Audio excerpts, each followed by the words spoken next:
What is good, YouTube, fellow Showdown players, and Pokemon Legends ZA enthusiasts?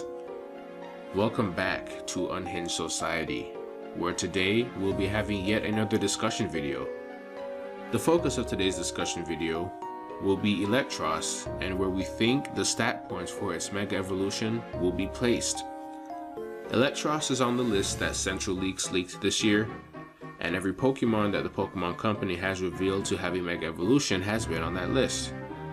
So because Eelektross is on the list, it's more than likely that it will be receiving a Mega Stone.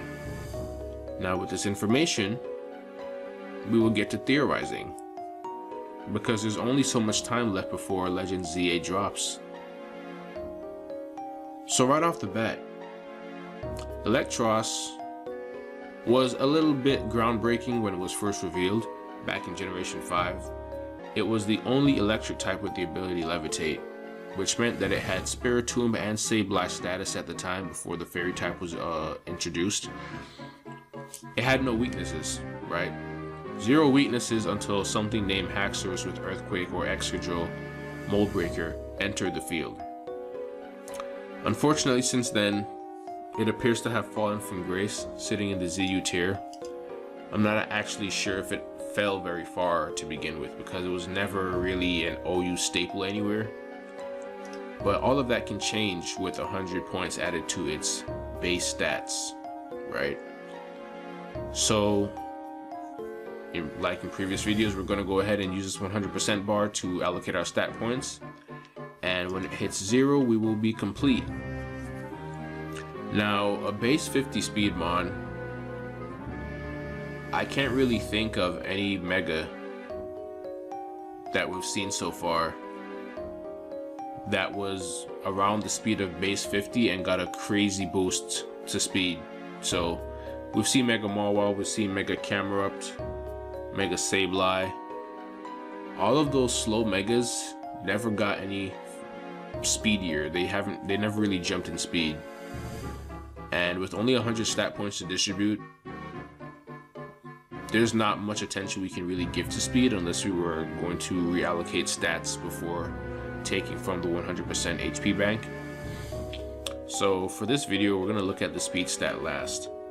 So to start off, I think we'll see boost to its defenses to probably maybe 100 each. So we're going to go ahead and axe 40 from here. That's going to leave us with 60. We're going to be looking at 100 defenses. Give it some bulk, right? And we're going to take a look at its attacking stats, right? If you go and you look at its physical move pool, it has a pretty colorful move pool, right? It has acrobatics, which no one will be running because it's going to be holding its Mega Stone. Body press, no, because its defense isn't that great and it's not even a part fighting type. However, it has access to close combat, crunch, the situational Dragon Claw, Drain Punch, Fire Punch, Knock Off, Rock Slide, Lunge, Liquidation, Supercell Slam, Stomping Tantrum. Like, this thing has a quirky but a pretty usable move pool, right? And its special move pool isn't even too shabby either, right? It gets Flamethrower, Flash Cannon, Dragon Pulse, Giga Drain, access to Volt Switch, Charge Beam. You can spam Charge Beam if you want to get a boost on your special attack. But outside of that, outside of Charge Beam, there's no way for this thing to boost its special stat, right? It doesn't have any setup moves. But on the physical side, it has Bulk Up and Coil. So there's pretty much no reason to run Bulk Up when Coil exists, because if you were going to run a physical set, you'd want to run Supercell Slam, and Coil is exactly what you need for that. So I think we're probably going to see 20 points added to its attacking stats. So that's going to be another 40 out of here. That's going to leave us with 20. So that'll drop us or jump us to 125 special attack and 135 attack. Now these are some pretty decent stats, and I would assume that this thing would continue to levitate when it Mega Evolves. Who knows? But it could be situational, right? I would hope it keeps levitate, but if it got another ability that improved its defenses or offensive capabilities, I'd be satisfied with that too.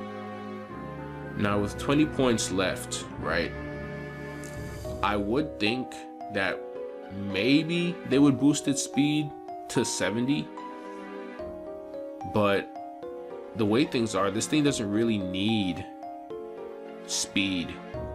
It doesn't really have the need for speed. We could see 110 defenses.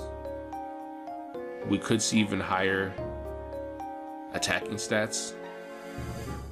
I'm actually going to take 10 from here, right? And I'm going to make this 130. And then I'm going to make the top one 140. And with 10 points left, I'm just going to go ahead and distribute that to defenses, because I really don't see them putting any attention in speed. Like, they didn't do it for Mega Mawile, they didn't do it for Camerupt, they didn't do it for Sableye, they definitely didn't do it for Sableye. I think that thing actually got slower. So yeah, this is pretty much what I think. Now, there are multiple designs, and I couldn't find the first design drawing that someone did for Mega Eelektross. It did look like it had a speedier design, but I honestly can't say, right? Game Freak would catch me by surprise if they made this thing a fast attacker, but they would have to min-max stuff, because looking at the stats, like, you'd have to subtract from its special attack stat or its attack, or you could even do defenses. Who am I to say that they won't drop your defense and give it some speed? But from what I've seen, I don't think Mega Eelektross is going to be a speedy attacker. Of course, anything is possible, and it may actually get additions to its move pool, because it has a pretty solid move pool. Like, if you put a focus, if you put a choice band or choice specs on this thing, you can catch a lot of mons off guard. Like, you can pick up some nice KOs, because 361 attack stat is not anything to laugh at, right? That thing puts in some work. And then if you run 339 special attack plus a choice scarf, choice specs, I'm choicing all over the place today, you have a pretty usable special attack stat, and the HP is decent too, 85. So there's something there. Eelektross definitely has potential, but it hasn't been able to receive any usage due to Gen 9 being so power crept that you step on the field with an Eelektross, everyone's gonna be like, what the hell are you doing? So if we were to run an Adamant Nature on this with max investment, we're sitting at 416 attack, and it's gonna be 394 with a modest nature and full investment. Defenses are 339, so that's pretty standard, and the speed, of course, is going to max out at 218 if you run a Jolly Nature and 199 if you don't. So, like I said before, it would be nice to see the speed stat jump to 70, but I don't think they're going to do that. But anything is possible. But I did not hope max as much as I would have wanted to for this video, simply because, like, it's Eelektross, bro. There's only so much that they can do with it. But I am looking forward to see the stat spread for this thing, because I think it will be very interesting. So if you guys have any thoughts, opinions, or comments on what you think the final stats for this thing will look like, do hit the comment section and let me know, because I am very interested to hear your opinions. I think this is going to be a pretty interesting mega to see what they're going to do with it, how they're going to rework its stats or try to make it viable. But it's an iconic mon for the most part. The only electric type with the ability to levitate. So technically it still has no weaknesses, because Spiritomb and Sableye picked up the fairy type weakness, but Eelektross is still mono electric, so it doesn't have any weaknesses until Mold Breaker hits the field or gravity. So looking forward to great things from this mon. It was my favorite mon back in Gen 5. I like the sprite that it had in the Black and Black 2, White 2 series. I don't like the way they butchered it with this new floating sprite. I think it looks lifeless and less characteristic. Well, no need for me to drag this video out. If you guys liked it, comment, get in the comment section, and I will catch you guys in the next one.